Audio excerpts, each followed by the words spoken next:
आपको मेरा नमस्कार। हरितालिका तीज व्रत कथा आपको यहाँ हिंदी में सुनने को मिलेगा, वो भी किताब के माध्यम से। जैसा किताब में दिया गया है पिक्चर यहाँ पे दिखाया जाएगा और आप कथा का आनंद सुन के ले सकते हैं।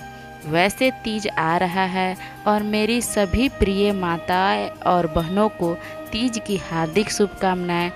और एक बार बोलिए शंकर भगवान की, माता पार्वती की, गणेश भगवान की, कार्तिक महाराज की, नंदी महाराज की जय। तो चलिए कथा की हम लोग शुरुआत करते हैं। पूजन करने के बाद हाथ में पुष्प लेकर हाथ को जोड़कर और कथा सुने।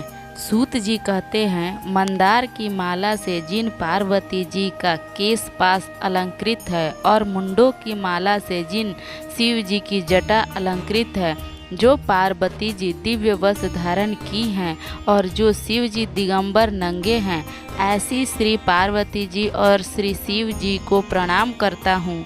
रमणीय कैलाश पर्वत के शिखर पर बैठी हुई श्री माता पार्वती जी कहती हैं, हे महेश्वर, हमें कोई गुप्त व्रत या पूजन बताइए जो सब धर्मों से सरल हो, जिसमें परिश्रम भी कम करना पड़े लेकिन फल अधिक मिले।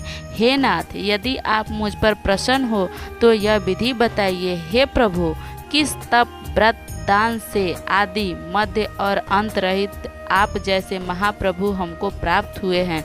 शिव जी बोले, हे देवी सुनो, मैं तुमको एक व्रत जो मेरा सर्वत्र और छिपाने योग्य है, लेकिन तुम्हारे प्रेम से वशीभूत होकर मैं तुम्हें बतलाता हूँ। शिव जी ने कहा, भारतवर्ष में जैसे नक्षत्रों में चंद्रमा, ग्रहों में सूर्य, वर्णों में ब्राह्मण, देवताओं में विष्णु भगवान, नदियों में गंगा, पुराणों में महाभारत, वेदों में सामवेद और इंद्रियों में मन सर्वश्रेष्ठ है, सब पुराणों और वेदों का सर्वत्र जिस तरह कहा गया है, मैं तुम्हें एक प्राचीन व्रत बतलाता हूँ। एकाग्र मन से सुनो। जिस व्रत के प्रभाव से तुमने मेरा आधा आसन प्राप्त किया है वह मैं तुमको बतलाऊंगा, क्योंकि तुम मेरी प्रेयसी हो। भाद्रपद मास के हस्त नक्षत्र से युक्त शुक्ल पक्ष की तृतीया तिथि को उसका अनुष्ठान मात्र करने से स्त्रियां सब पापों से मुक्त हो जाती है। हे देवी, तुमने आज से बहुत दिनों पहले हिमालय पर्वत पर इस व्रत को किया था, यह वृतांत मैं तुम्हें कहूँगा। पार्वती जी ने कहा, हे नाथ, मैंने क्यों यह व्रत किया था, यह सब आपके मुख से सुनना चाहती हूँ। उत्तर की ओर एक बड़ा रमणीय और पर्वतों में श्रेष्ठ हिमवान नामक पर्वत है। उसके आसपास तरह तरह की भूमियाँ हैं, तरह तरह के वृक्ष उस पर लगे हुए हैं, नाना प्रकार के पक्षी और अनेक प्रकार के पशु उस पर निवास करते हैं। वहाँ पहुंचकर करवदुओं के साथ बहुत से देवता, सिद्धचारण, पक्षीगण सर्वदा प्रसन्न मन से विचरते हैं। वहाँ पहुंचकर गर्वद्व गाते हैं, अप्सराएं नाचती हैं। उस पर्वतराज के कितने ही शिखर ऐसे हैं जिसमें स्फटिक, रत्न और वैदुर्य मणि आदि की खानें भरी हैं। यह पर्वत ऊंचा तो इतना अधिक है, मित्र के घर की तरह समझकर आकाश को स्पर्श किए रहता है। उसके समस्त शिखर सदैव हिम बर्फ से आच्छादित करते हैं और गंगा जल की ध्वनि सदा सुनाई देती रहती है। हे पार्वती, तुमने बाल्यकाल में उसी पर्वत पर तपस्या की थी। 12 वर्षों तक तुम उल्टी टंग कर केवल धुआं पीकर रही। 14 वर्षों तक सूखे पत्ते खाकर। माघ मास में तुम जल में बैठी रहती और बैसाख की दोपहरी में पंचागिन तापती थी। श्रावण महीने में जल बरसता तो तुम भूखी प्यासी रहकर मैदान में बैठी रहती थी।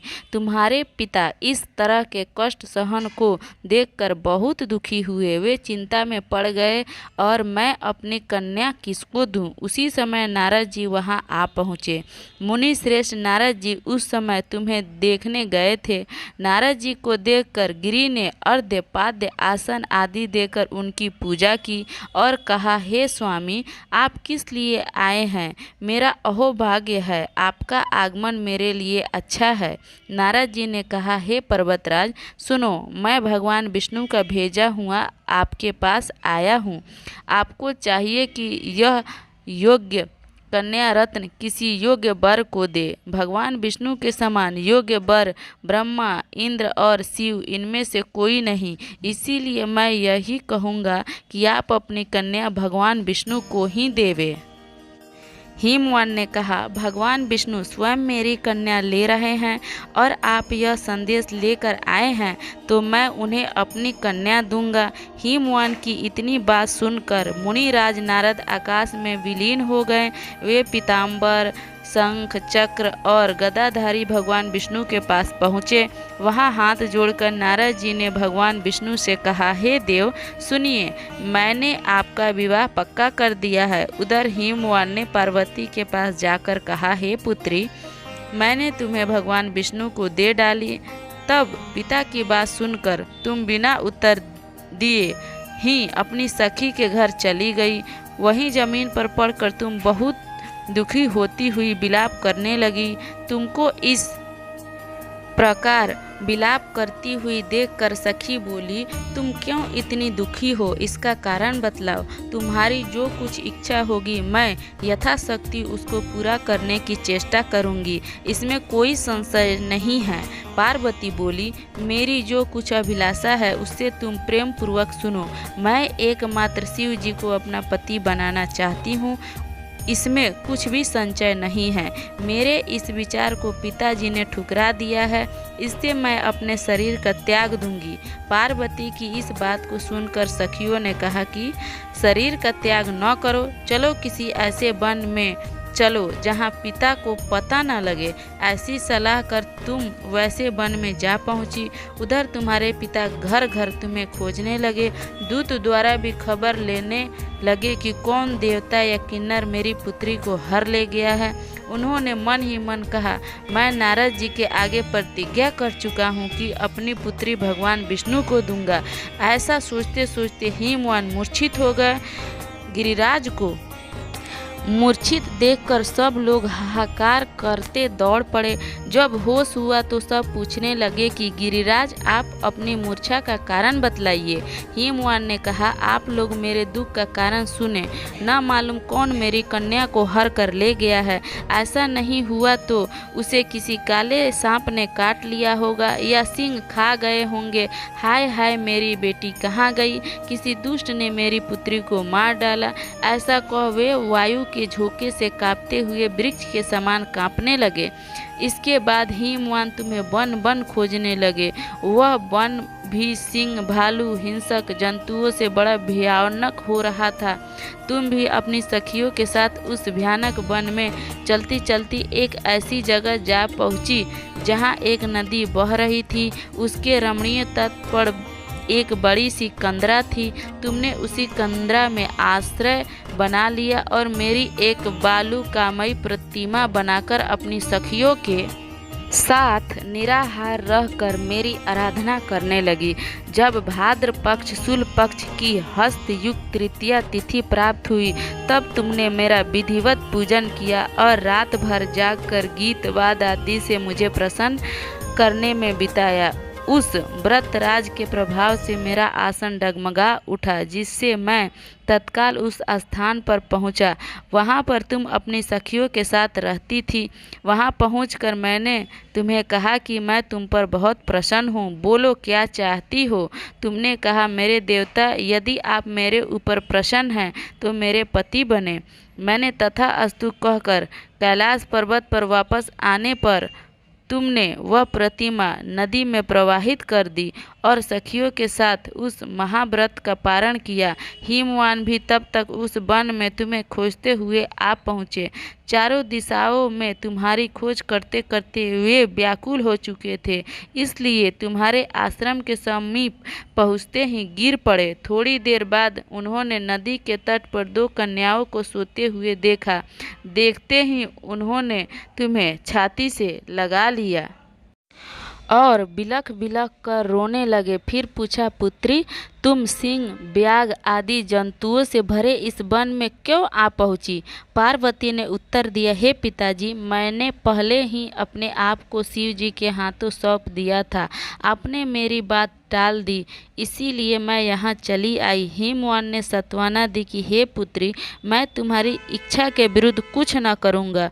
वे तुम्हें अपने साथ ले कर घर आ गए, मेरे साथ तुम्हारा विवाह कर दिए। इससे तुमने मेरा अर्ध आसन पाया है। तब से आज तक किसी के सामने मुझे यह व्रत प्रकट करने का अवसर नहीं प्राप्त हुआ। हे देवी, मैं यह बताता हूँ, इस व्रत का हरितालिका नाम क्यों पड़ा? तुमको सखिया हर कर ले गई थी, इसी से हरितालिका नाम पड़ा। पार्वती जी ने कहा, हे प्रभु, आपने नाम तो बताया, अब इसकी विधि भी बताइए। इसका क्या पुण्य है, क्या फल है? यह व्रत कौन करे? श्री शिव जी पार्वती जी से कहते हैं, हे देवी, मैंने समस्त स्त्री जाति की भलाई के लिए यह उत्तम व्रत बतलाया है। जो स्त्री अपने सौभाग्य की रक्षा करना चाहती है, वह अत्यंत पूर्वक इस व्रत को करें। केले के स्तंभे आदि से सुशोभित एक सुंदर मंडप बनवावें। उसमें रंग बिरंग के रेशमी कपड़ों से चंदोवा लगाकर चंदन आदि सुगंधित द्रव्यों से वह मंडप लिपवावे। फिर शंख, भेरी, मृदंग आदि बाजे बजाते हुए बहुत से लोग एकत्रित होकर तरह तरह के मंगलचार करते हुए मंडप से पार्वती तथा शिव जी की प्रतिमा स्थापित करें। उस रोज दिन भर उपवास कर बहुत से सुगंधित फूल, सुगंध और मनोहर धूप, नाना प्रकार के नैवेद्य आदि एकत्र कर मेरी पूजा करें और रात भर जागरण करें। ऊपर जो जो वस्तुएं गिनाई गई है, उसके अतिरिक्त नारियल, सुपारी, जम्बीरी, नींबू, लौंग, अनार, नारंगी आदि जो जो फल प्राप्त हो सके उसे इकट्ठा कर ले। इस ऋतु में जो फल तथा फूल मिल सके विशेष रूप से रखें।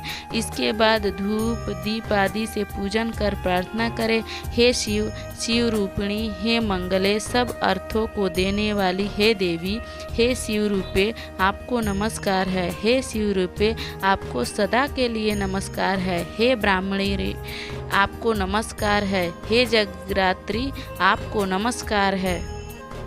हे सिंह वाहिनी, संसार के भय से भयभीत मुझ दीन की रक्षा करें। इस कामना की पूर्ति के लिए मैंने आपकी पूजन की है। हे पार्वती, मुझे रक्षा और सौभाग्य दे, मुझ पर प्रसन्न होवे। इन्हीं मंत्रों से पार्वती तथा शिव जी की पूजा करें। तदंतर विधि पूर्वक कथा सुने और ब्राह्मण को वस्त्र, गौ, सुवर्ण आदि देवे। इस तरह एक चित होकर स्त्री पुरुष दोनों एक साथ पूजन करें। फिर वस्त्र आदि जो कुछ हो उसका संकल्प करें। हे देवी, जो स्त्री इस व्रत का पूजन करती है वह सब पापों से छूट जाती है और उसे 7 जन्म तक सुख तथा सौभाग्य प्राप्त होता है। जो स्त्री तृतीया पक्ष को व्रत न कर अन्न भक्षण करती है वह 7 जन्म तक बाध्या रहती है और उसको बार बार विधवा होना पड़ता है। वह सदा दरिद्र, पुत्र शोक से शोकाकुल स्वभाव की लड़ाकिन, सदा दुख भोगने वाली होती है और उपवास न करने वाली स्त्री अंत में घोर नरक में जाती है। मांसाहार करने से बाघिन, दही खाने से बिल्ली, मिठाई खाने से चींटी और कुछ खाने से मक्खी होती है। तीज को अन्न खाने से सुकरी, फल खाने से बंदरिया, पानी पीने से जोंक, दूध पीने से सापिन, उस रोज सोने से अजगरी और पति को धोखा देने वाली मुर्गी होती है। इसीलिए सभी स्त्रियां व्रत अवश्य करें। दूसरे दिन सुवर्ण, चांदी, तांबा अथवा बांस के पात्र में अन्न भरकर ब्राह्मण को दान दे और पारण करे। जो स्त्री इस प्रकार व्रत करती है वह मेरे समान पति पाती है और जब वह मरने लगती है तो तुम्हारे समान उसका रूप हो जाता है। उसे सब प्रकार के सांसारिक भोग और सायुक्त मुक्ति मिल जाती है। इस हरितालिका की व्रत कथा मात्र सुन लेने से प्राणी को 1000 अश्वमेघ और सैकड़ों वाजपेय यज्ञ करने का फल प्राप्त होता है। हे देवी, मैंने यह व्रत सबों में उत्तम व्रत बतलाया, जिसे करने से प्राणी पाप से छूट जाता है। इसमें कुछ भी संचय नहीं है। कथा यहीं पे समाप्त होती है।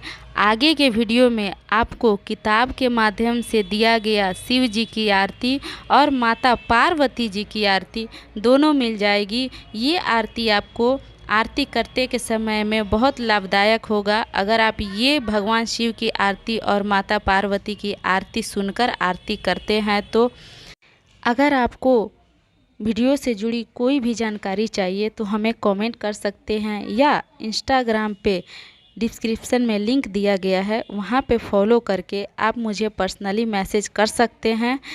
और वीडियो यहीं पे समाप्त करते हैं। वीडियो देखने के लिए आपका बहुत बहुत धन्यवाद।